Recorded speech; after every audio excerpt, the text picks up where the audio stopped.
You're listening to LCC Alumni Stories, a show dedicated to highlighting the amazing alumni of Lansing Community College. I'm Steve Robinson, president of LCC, and on each episode I have the awesome privilege of getting to know one of our many inspiring alums and hearing about their experiences at and since leaving LCC. The LCC alumni community is expansive and far-reaching.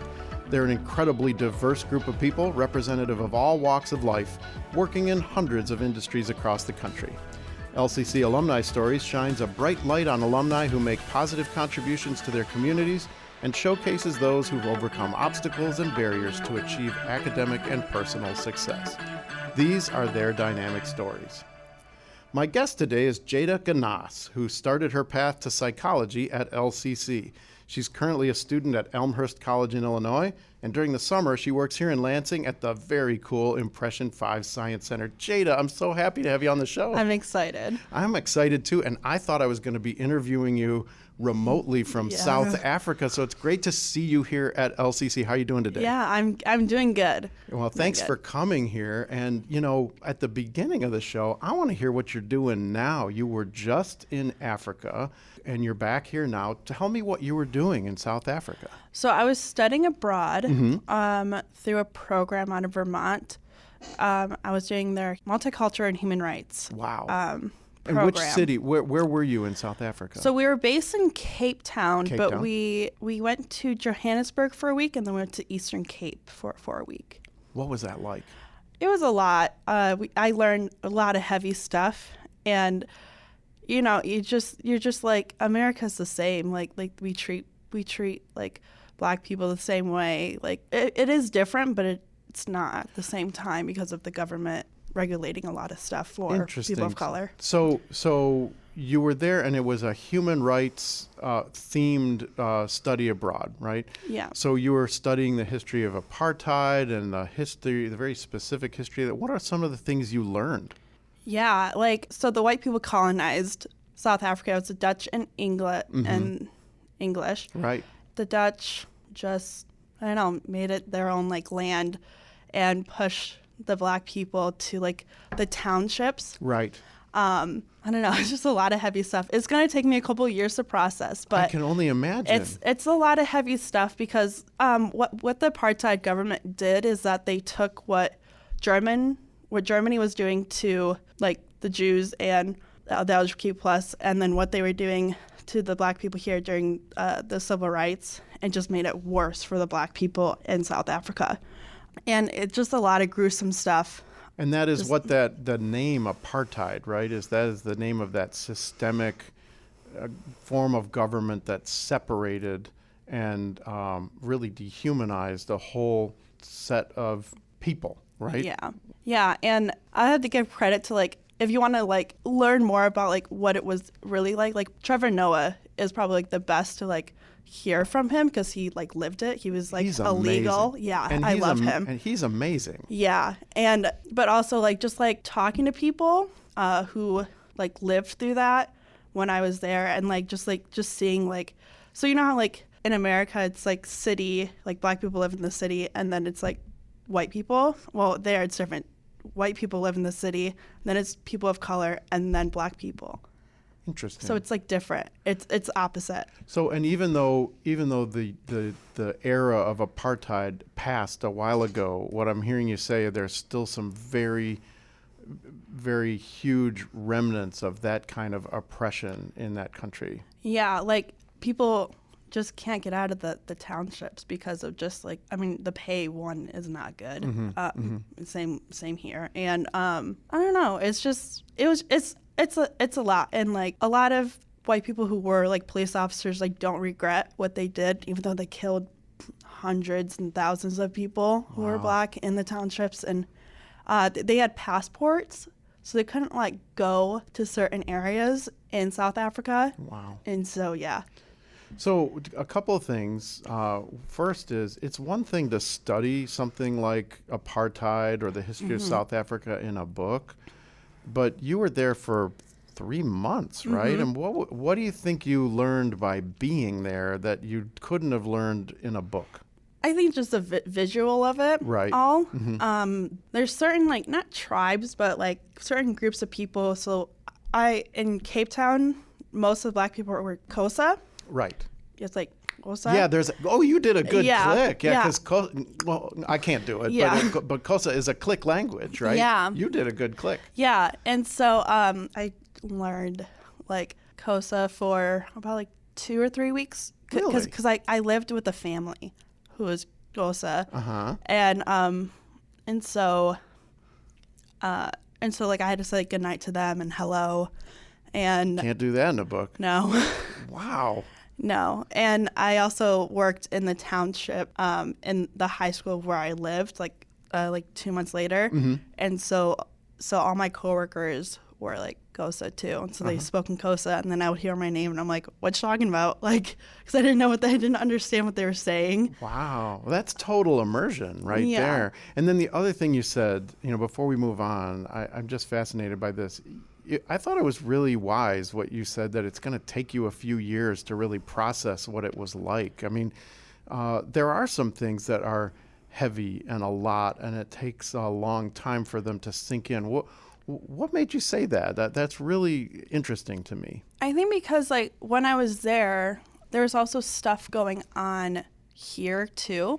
Like Yes. like the killing, like the police officer killing the Black person in Grand Rapids. That like it was really a lot, because then you just like wake up again and you're like, this is ongoing. Like it's never gonna stop unless somebody does something. Like and that stuff happens in South Africa too. So it's just a lot, and you can like just see that like nothing has happened. Yeah, oppression doesn't ever end itself. Yeah. Right. And so one of the things I hear you saying is that you it's just going to take years to reflect on your experience and what you learned there. And maybe some of what you learned there was uncomfortable because you see it in your own country. Yeah.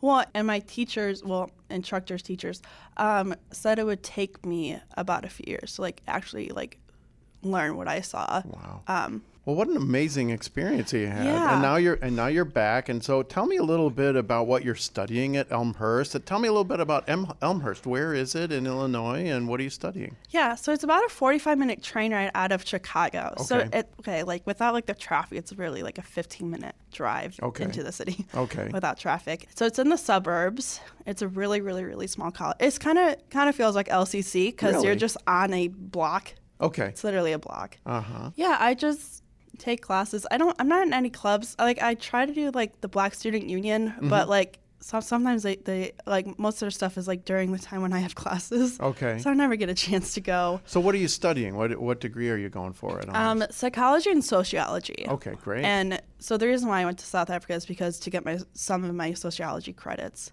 Okay, so you actually took some sociology classes while you were.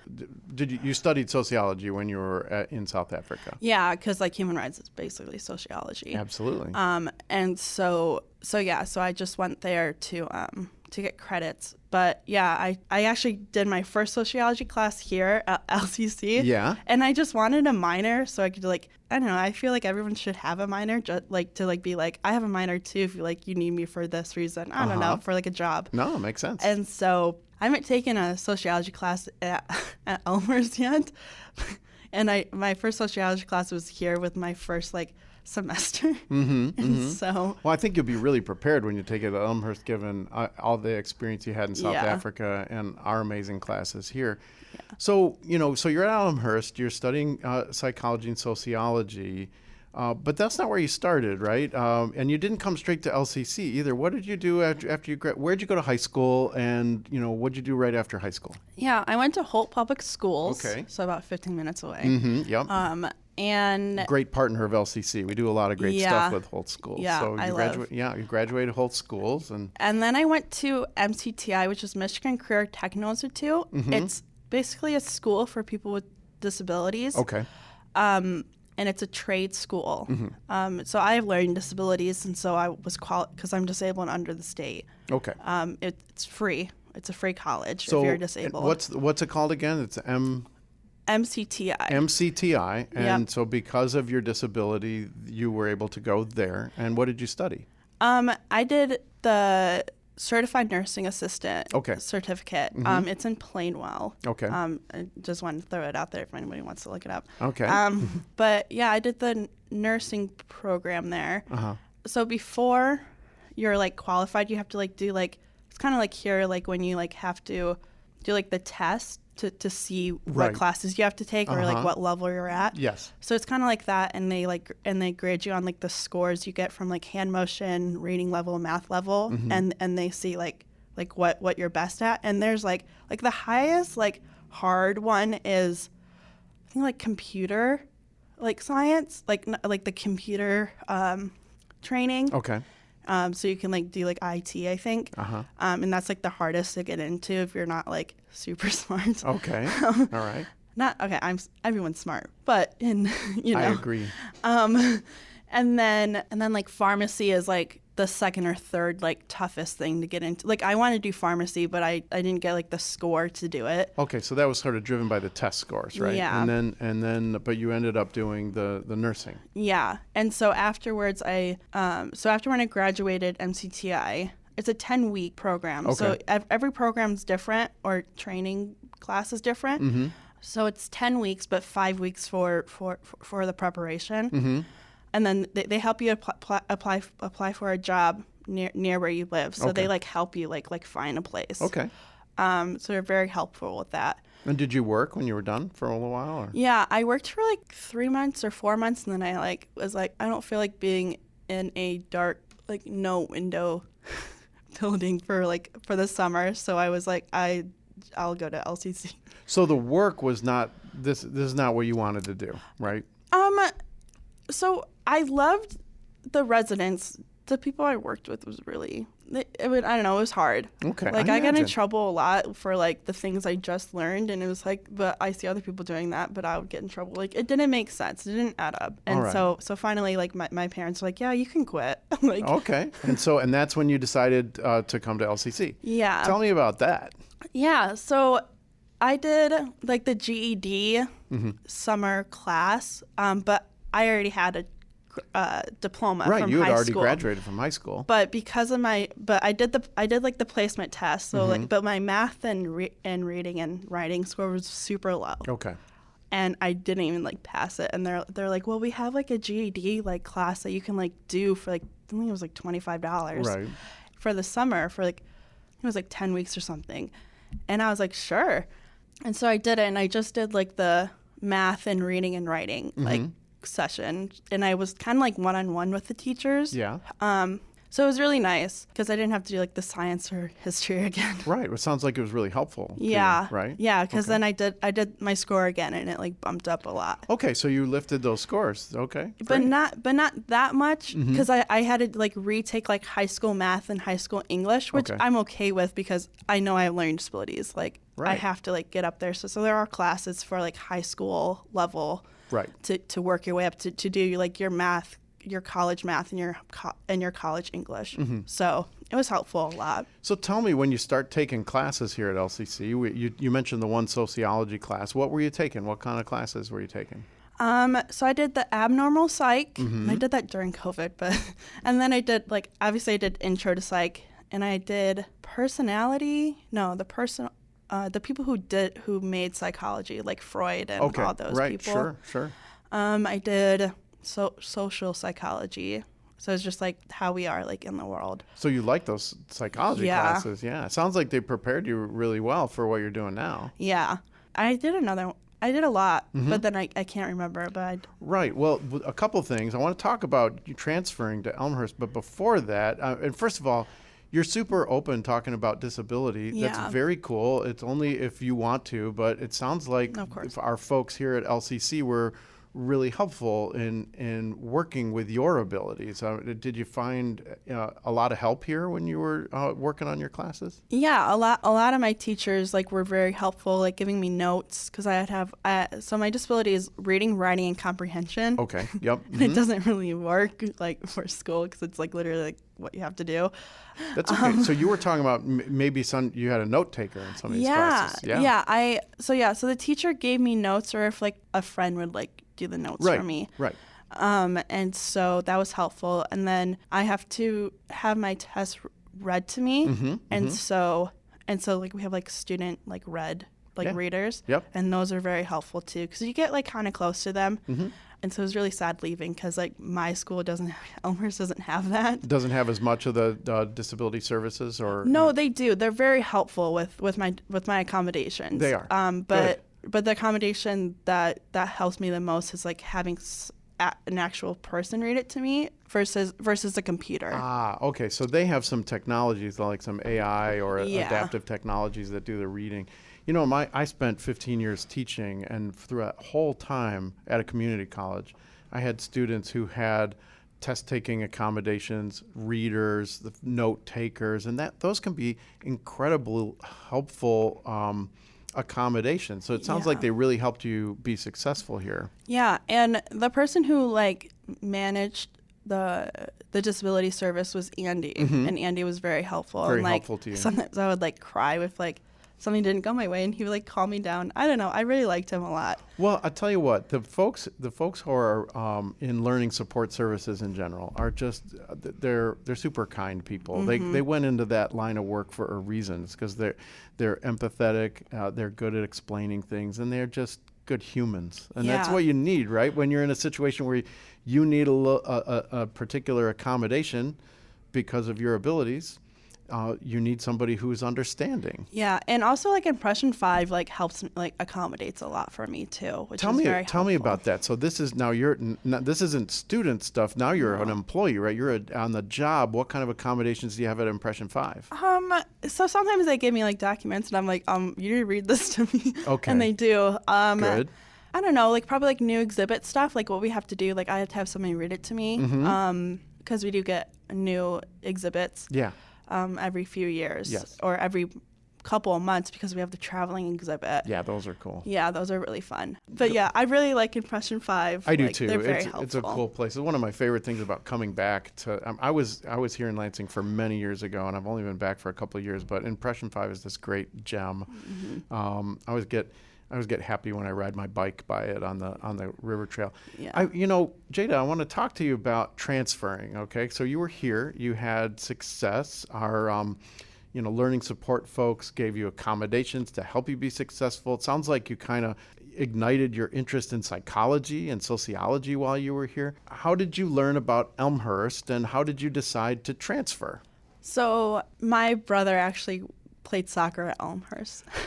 A lot of people learn about colleges that way. So you had a sibling who was there, right? So and did you visit him before you went there ever? Yeah. So like he's 3 years older than me, and so every weekend we would like go down to watch him play soccer, and I just fell in love with the campus. So you got comfortable with the place by watching your brother do athletics there. Yeah, and like just like walking around campus, and like I think it was like the first time we took him down there for like the first day of soccer, and I was like, I'm gonna come here, and my parents like, okay, and I actually got in. And so that was really exciting. It's very exciting. Yeah. And you remarked on this a little bit. I mean, you had a lot of support here. Are you getting the support and accommodations that you need there at the transfer destination? Because we always think about that here at LCC. It's like when you guys transfer, like, how's it going there? I mean, do you have the support? Yeah, of course. All of my professors are very welcoming, and like I never have trouble. Like I sent an email to them like saying like, hey, like these are my accommodations. I have learning disability. I'm an incoming student. Yes. The disability service will send you what I need. Yep. And then they send it, and then they're like, oh, okay. And then they start giving me their notes, and it's very helpful. Elmhurst is great too. That's too cool. That makes me really, really happy. And you said something about the campus. Does it have the same kind of feel as LCC? Tell me a little bit about what it's like to be there at Elmhurst. Yeah, so it's kind of like LCC. It's like a block. It's like a block long. It's in a city? Like. Is it in a city? Yeah, it's in Elmhurst City. Okay. But like you have like dorms instead of there's more buildings there.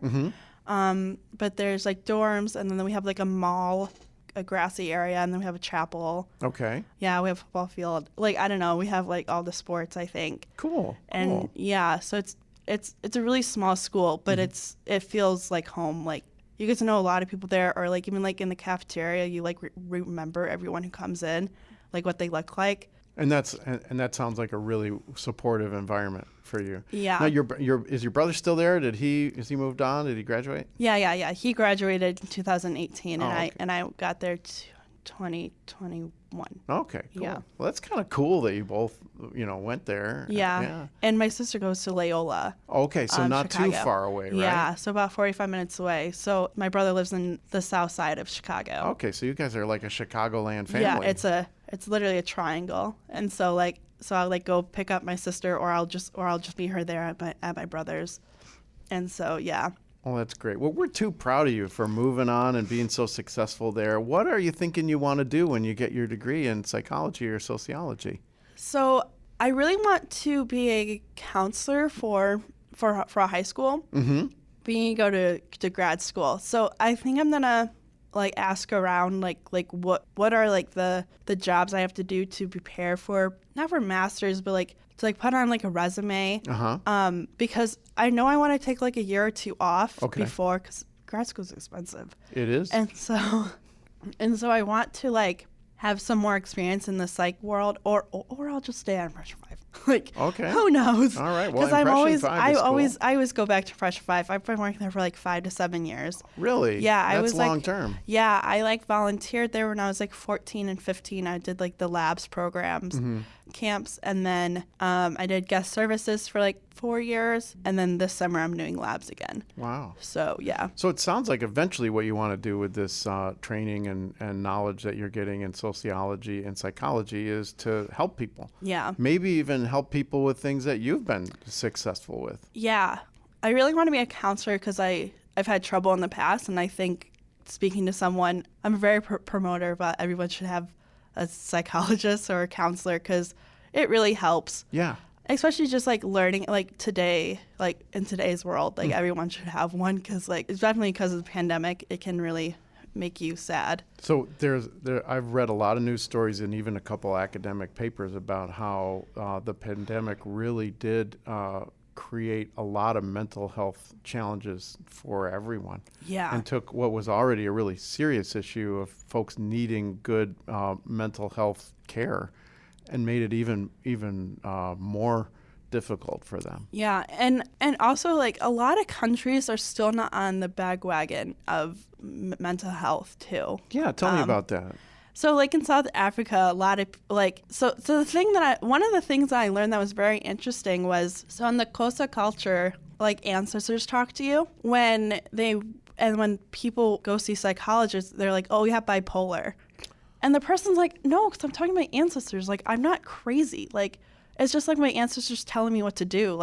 And in my head, I was like, that's no different than a Christian being God's talking to me right now. So it's fascinating. So there's a cultural component there that because people think it's different, that it must be some kind of a pathology. When it's not pathological, it's just that's my culture. Yeah, right? and it's no different than a Christian person being well, he wants me to follow in his footsteps. Interesting. And it's the same exact thing, but we're not telling Christians that they're crazy. I don't know. No, that's fascinating. If that to makes me. sense. No, it also sounds like you're paying attention in sociology class, Yeah. right? Because the way the science and psychology is not separate from culture and the way we view the world, right? Yeah. That one informs the other. Yeah. Well, that's fascinating. Well, Jada, it's been so wonderful to talk to you. Yeah. Thank you for coming on the show. And I really enjoyed learning about South Africa and your journey from LCC to Elmhurst. And I wish you all the success in the world. It's been Thank great you. to talk to you. Thank you. LCC Alumni Stories is recorded by Steve Robinson on LCC's downtown campus and produced in the WLNZ studio. The soundtrack, Who Told You, is licensed through DeWolf Music and was performed by Ian McCanty. Thanks for listening. Learn more about what our alumni have been up to at lccconnect.org. If you're an LCC alum and you want to share your story with me, send me an email at steve.robinson@lcc.edu. Until next time, keep learning. This is LCC Connect on WLNZ 89.7 FM.